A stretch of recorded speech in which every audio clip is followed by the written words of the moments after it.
muna tayo sa Maria Clara Ibarra dahil yun yung pinalanunan Okay, niyo Maria for Clara tonight po, no? Nabutan po tayo sa Pulang Grabe Araw. po kasi yung awards ng Maria Clara, no? Si, Oo, si marami. Barbie Forteza, pinakamaraming Best Actress Award daw sa Napakahusay TV. niya rin naman talaga. Dennis artista. Trillo won an award Oo, also. at isa rin mahusay na artista, napakahusay din. Andrea Torres din won an Yeah. award. Even David Licao po. Ito po ang tanong ng mga Julian fans. Kahit na ang galing niya bilang Maria Clara, wala pa rin po siya nakuha ang award. Any reaction to that? Sa totoo lang, magaling siya sa Maria Clara. Revelation siya Ay, doon sa show. grabe. And then... Sin nila Tirso, grabe. Oo. Multi-talented, di ba? Ang galing. Baka hindi niya pa panahon.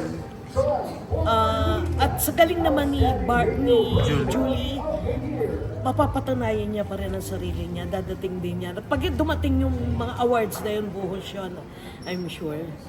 So, nalungkot din naman ako para dun kasi talaga nagtrabaho siya. At ibang-iba yung Julie na artista na Julie kesa sa pinakita niya Maria Clara. Totally, Revelation totally talaga. ibang-ibang character yung totoong Julie sa Maria Clara na We saw that pinakita niya.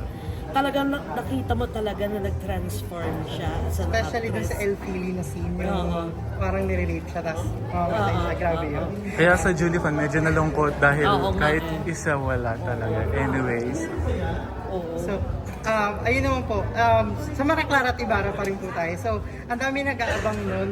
Ngayon nga po, syempre may teleserye ng Barda, ang Pulang Araw. Pero, is there possibility ba na madugtungan pa yung Maria Clara at Ibarra? Kasi yung ending po ng Maria Clara at Ibarra is medyo open-ended. Yeah. may hangin. So, may plan po ba ang sundan yun? May ginawa akong concept ng part 2 nun, actually.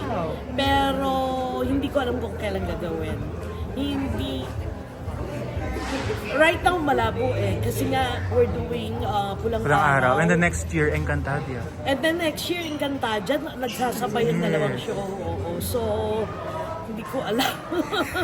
Sobrang busy po ng isang Miss Suzette. So, ano na po masasabi niyo sa lahat ng nag-aabang sa Pulang Araw at yung mga supporters niyo rin po na nag-aabang sa mga sinusunod? Yes, ang dami niyo rin pong supporters. Like, sana po ako doon. Yes, me too. Dahil sa kanila, dahil ang laki ng expectation nila, no? Dahil sa kanila, kaya lagi kong pinagbubuti ang trabaho at ng aking buong team, no?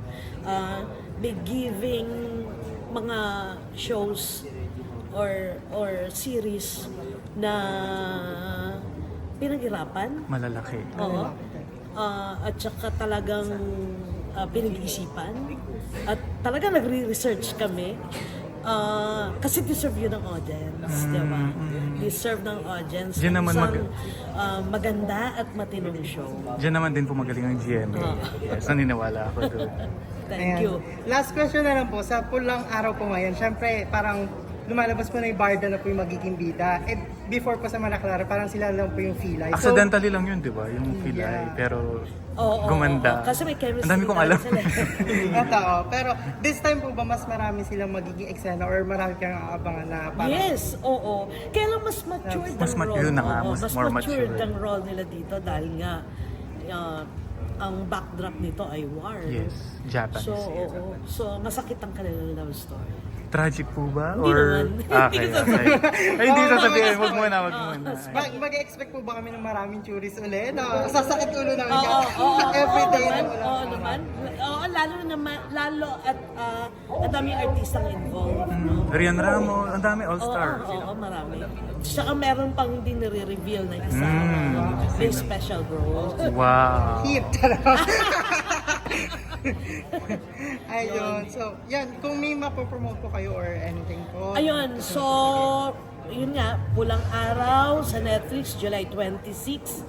And then, Pulang Araw sa GMA Prime starting July 29. Syempre sa prime time yan, sa panggabi. And then next year, ang Encantadia. Wow. Hindi ko pa The alam ever kung kailan. busy Mrs. Dapalero. Yeah. Thank you you. so much po and Maraming congratulations po. salamat. Avisala! Yes, Esma.